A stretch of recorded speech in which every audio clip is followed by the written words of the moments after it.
सभी साथियों को मेरा नमस्कार। स्वागत है आप सबका आज 28 जनवरी के इंडियन एक्सप्रेस एनालिसिस में। तो आइए शुरू करते हैं आज का express analysis.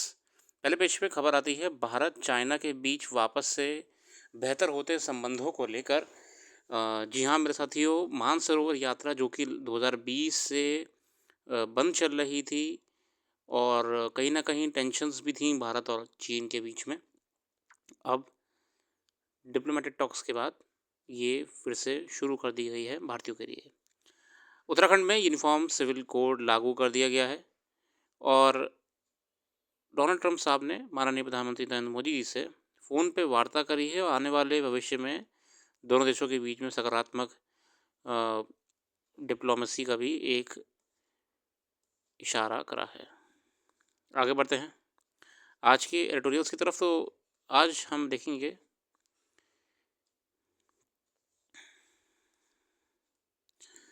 Health of States Niti Aayog report on state finances points the need for drawing up detailed roadmaps for fiscal consolidation. The debt deficit dynamics of state government had worsened during the pandemic. The debt of GDP ratio had, for instance, a surge from 25.3% in 2019 to 31% in 2021. Subsequently, with the states staying on path of prudence, they witnessed a steady improvement across various metrics. As per the RBI's most recent state finances report, states managed to bring down their debt to GDP ratio to 28.5% in 2024. However, there is considerable variation across regions. देखिए, ये बहुत ही date to GDP ratio हमारा जो राज्यों का और लंबे समय से पेंडेमिक के कारण भी बढ़ा हुआ था, वो उसकी तरफ हमें स्टार्टिंग में बताया गया है। आगे देखते हैं। However, there is considerable variation across regions. For instance, the debt to GSDP ratio for Odisha and Gujarat is as low as 16.3% वगैरह वगैरह। ये नीति आयोग की रिपोर्ट में हमें ये दिखाया गया है। A few days ago, NITI Aayog released a report which attempts to put forth such a structure. The report has created a fiscal health index. It's fiscal health कि आर्थिक स्वास्थ्य कैसा है राज्यों का, fiscal health. A framework for assessing the fiscal position of states across several parameters. The index, which covers 18 major states, is based on 5 sub-indices. Fiscal prudence, अब देखिए यहाँ पे 5 indices या आप मेरे साथियों 5 indicators बोल सकते हैं, जिसमें पहला है fiscal prudence, दूसरा है debt index, तीसरा है sustainability, चौथा है revenue mobilization, पांचवा है quality of spending.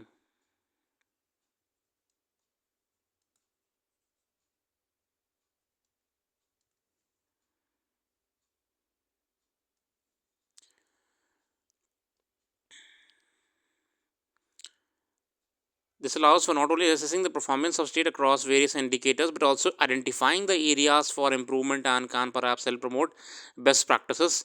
As per the index, the top 5 performing states are Odisha, Chhattisgarh and Goa. अब इंडेक्स में जो अपने पैरामीटर्स के हिसाब से रिपोर्ट निकाली, उसमें टॉप किसने करा है? तो मेरे साथियों, ओडिशा है, छत्तीसगढ़ है, गोवा है, झारखंड है, गुजरात है, etcetera. The states of Punjab, Andhra Pradesh, West Bengal, Kerala, Haryana rank at the bottom. और हमारा पंजाब, आंध्र, वेस्ट बंगाल, केरला बहुत ही बॉटम में थे. In 22 economists, as the RBI had also attempted such a study, they had identified Bihar, Kerala, Punjab, Rajasthan and West Bengal as highly stressed. और पहले भी एक report में केरला, पंजाब, राजस्थान वगैरह को बहुत ही हाईली स्ट्रेस कैटेगरी में डाला था. Despite an overall improvement in recent years, state debt remains well above levels of suggested by the FRBM review committee. और इतने सालों के बाद भी जो FRBM रिव्यू कमेटी ने physical responsibility and budget management review committee ने जो कहा था कि एक सर्टेन लेवल से ऊपर ना जाने दे डेप्ट को, वो लाइन स्टेट्स कब की क्रॉस कर चुके हैं और बहुत ही दबे हुए हैं डेप्ट में. कई कारण हैं. RBI study identified loss making power distribution companies, power discoms आपकी बहुत बुरी चल रही हैं. ग्रोथ इंक्लेशन फ्रीबीज बांटने की, जो फ्री की रेवड़ियाँ बांटने का नया चलन निकल आया है ना, फ्री में सब चीज़ बांटने का, ये स्टेट्स को डेप्ट में डाल रहा है. और इन्हीं चीज़ों को यहाँ पे हाईलाइट करा है इस नीति आयोग की रिपोर्ट में.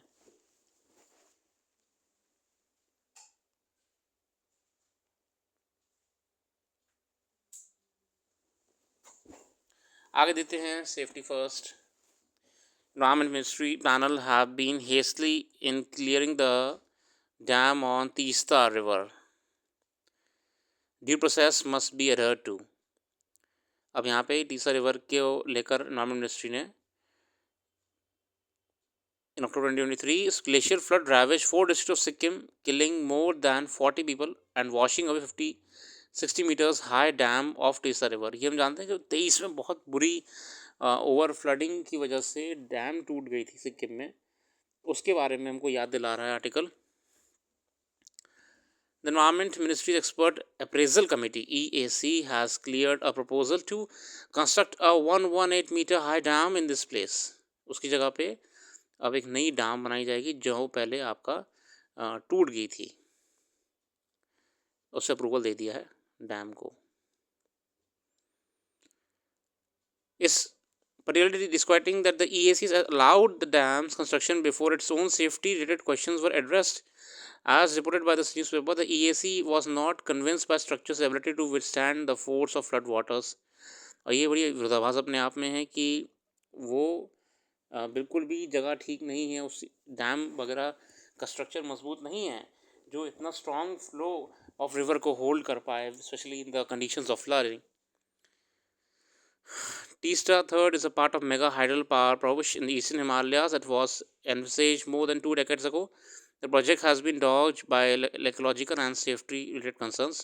Hydrologists and other experts have questioned the infrastructure push in a region prone to earthquakes. और ये region बहुत ही ecologically sensitive है अपने आप में, ठीक है ना, earthquake prone region है.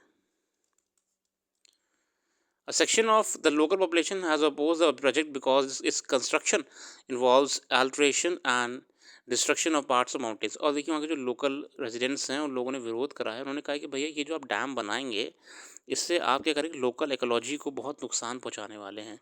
So sorry for that, please ऐसा मत करिए. मगर अब ये होगा और खुद इन्वायरमेंट मिनिस्ट्री ने इसे अप्रूव कर दिया है, तो बात ही क्या बची फिर. In 2014, for instance, the National Hydropower Corporation told NGT that the Teesta Third faced no threats from glacier lake outflows.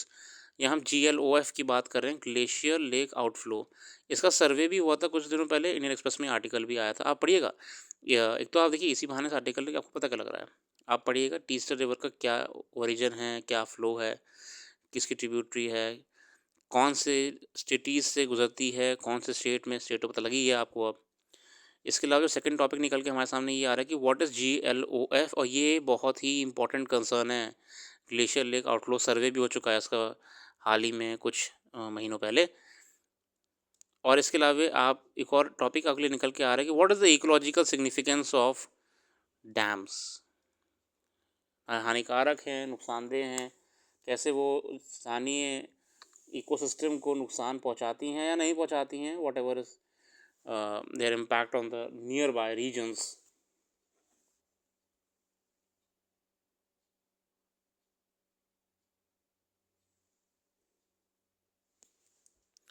चलिए आगे देखते हैं. MSP इज़ नॉट इनफ, ये फार्मर्स को लेकर आर्टिकल बहुत बढ़िया है. आगे देखते हैं. पहला एक्सप्लेन पेज में है Lezim, Maharashtrian folk dance at centre of controversy. Lezim, a scene from trailer of upcoming Bollywood film Chhawa, based on life of Maratha under Chhatrapati Shivaji Maharaj, has led to controversy in Maharashtra.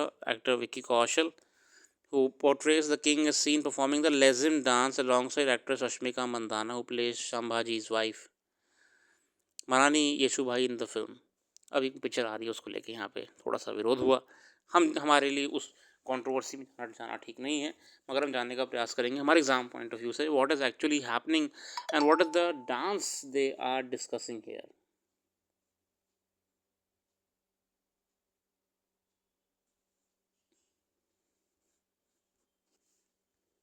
चलिए controversy देख लिया आपने, ऊपर यहाँ पढ़ लीजिएगा. मैं लेज़िम पे आता हूँ. Lezim is a part of dance performed using a wooden instrument which has small cymbals attached to it. It is a major part of cultural celebration in the state, such as Ganesh Chaturthi in the Book of Traditions of Indian Folklore Dance. The late Indian arts scholar Kapila Vasayan wrote, ये कपिल वसायन साहब ने लिखी थी, that lezim often featured in marriage procession in districts of Konkan coast.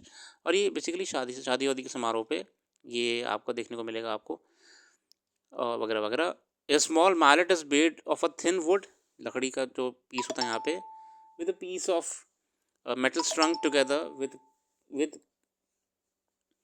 clash and produce, मतलब एक तरीके से ये हिट करते हैं तो आवाज़ आती है, बस उसी को यहाँ पे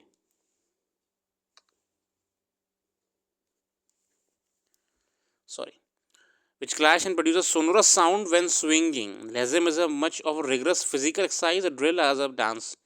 Formation are in twos and fours and sometimes even a circle. The dance is accompanied by dhol or dhalgi.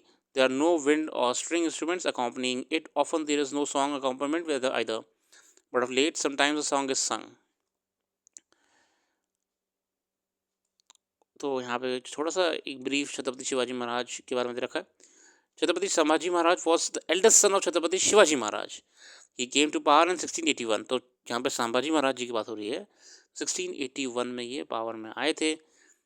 The Mughal emperor Aurangzeb, जिनका कार्यकाल आपका 1618 से 1707 तक है, was contemporary and is plan to extend his empire towards Deccan of often resulted in clashes with the Marathas, while Sambhaji was able to defend many famous forts against Mughal forces. For some years, he was captured by them in 1689 and then eventually put to death. और 1689 में उनको मृत्यु हो गई थी, मगर बहुत ही वीरता के साथ लड़े थे. आगे देखते हैं इंडिया टाइज विद इंडोनेशिया. हमारे इस बार के चीफ गेस्ट हैं प्रबोध सियंतो साहब, उनको लेके यहाँ पे आर्टिकल दे रखा है. क्या है, देखिए इंडिया और इंडोनेशिया के बीच में जो मेन डिप्लोमेसी के मेन टाइज किस चीज़ को लेके, वो है मैरीटाइम सिक्योरिटी को लेके. इस समय वर्तमान में ये बहुत कंसर्निंग है, मैरीटाइम सिक्योरिटी. इसके अलावा देखते हैं आर्टिकल में बहुत सारी बातें बताई गई हैं.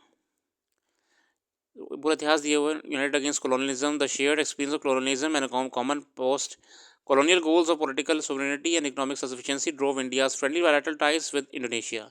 Nehru supported Indonesian independence during the National Revolution 45 to 49. Although Indonesia proclaimed independence in 1945, the Dutch formally recognized it as sovereignty only in 1949. और यहाँ पे इंडोनेशिया ने 1945 में ही अपना इंडिपेंडेंट हो गया था, मगर जो डचेस यहाँ पे थे उन लोगों ने 1949 में से डिक्लेयर करा था कि 1949 में ये आपका आज़ाद हुआ है. In the 4 years in between, Dutch tried to re-establish the colony which they had lost to Japan during World War II.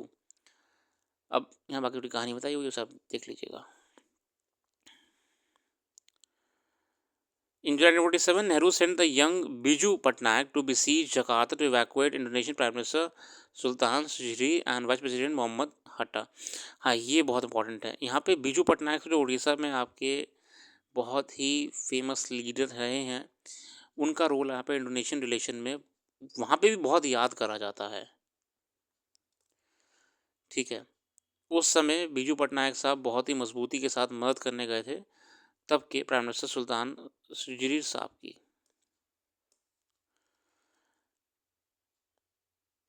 A friendly decade. On January 5, 1950, President Sukarno wrote in The Hindu, on the eve of rebirth of a nation, I am trying to vainly to measure the gratitude of the Indonesian people to India and to a Prime Minister personally for unflinching and brotherly support in our struggle in the past.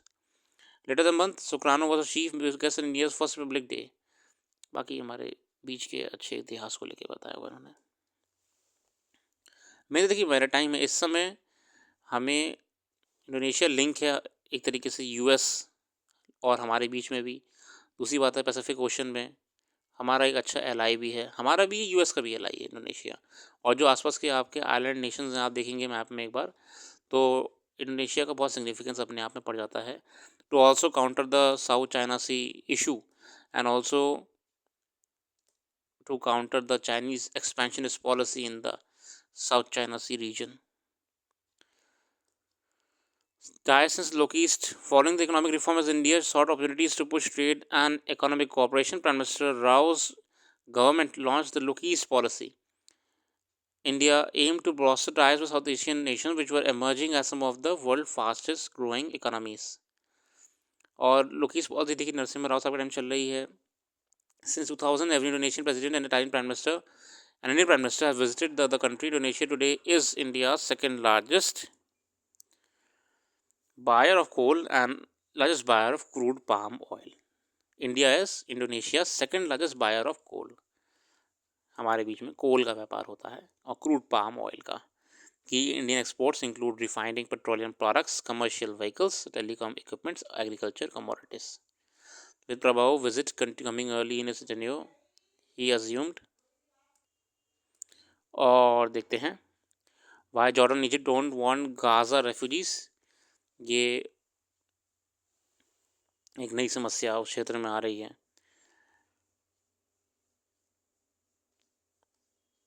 आपके लिए कोई विशेष नहीं है, क्योंकि हमें यहाँ पे वो चीज़ देखनी जो हमारी इंडियन डिप्लोमेसी को इम्पैक्ट करे. वैसे भी पढ़ने के लिए बहुत कुछ है. बाकी AI समिट हो रही है फ्रांस में. हमारे माननीय प्रधानमंत्री जी जाएंगे फ्रांस.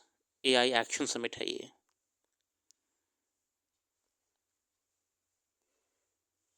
इसी के साथ आज के लिए रखते हैं. अपना कीमती समय देने के लिए बहुत बहुत धन्यवाद.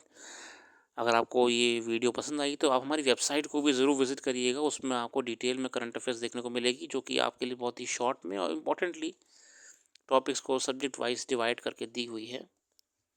Thanks for giving a precious time. Have a very very nice day.